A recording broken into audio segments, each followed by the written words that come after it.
Senator Hunt. Thank you, Mr. Lieutenant Governor. Good morning, colleagues. Good morning, Nebraskans. I want to use this bill and this time to make a few points about the bills that we've been debating in this body and the direction that we're going in. When I look at the bills that we've debated since we went into session here, this is a list of all the bills we've had for debate. This is our agenda.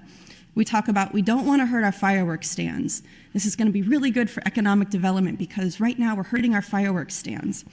Yesterday we debated a bill on consent calendar, which is great, that says, if somebody on a city council or a county board is the only lifeguard or the only person with a snowplow in a city in Nebraska, that they can be compensated for the services they provide to their municipality. Or this bill about if there's only one veterinarian in a community and they die, that their prescriptions can still be filled by another technician. Or we're going to allow bare knuckle boxing so we can pay to watch people hit each other. The level that we're talking about throughout this whole session to improve Nebraska is on the ground. It is so bleak. The things that we're talking about when we talk about wanting to improve economic success in Nebraska, if we want to improve the quality of life of people in Nebraska. We've had a really dry year here in the Nebraska legislature after a really exciting year and a really, really impactful year, a really meaningful year in reality to the people outside this chamber. We had a whole pandemic that we're still in. We had a nationwide movement against racial violence and police violence. Even in Alliance, Nebraska, and in McCook, Nebraska, they had Black Lives Matter marches. That's not something that we've ever seen, probably in this state, on such a large scale in terms of the demand from Nebraskans for action from their lawmakers.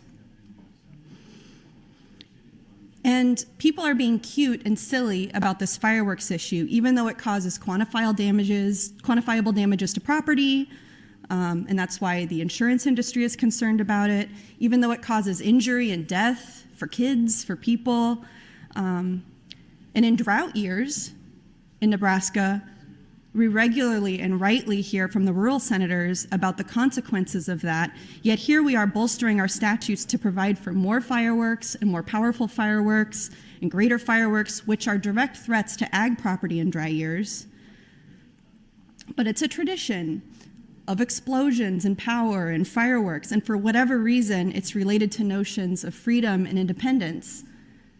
And so I have no doubt that this is going to sail through and it's going to be something that we have in our state. Some statistics I found is that fireworks started an estimated 19,500 fires in 2018.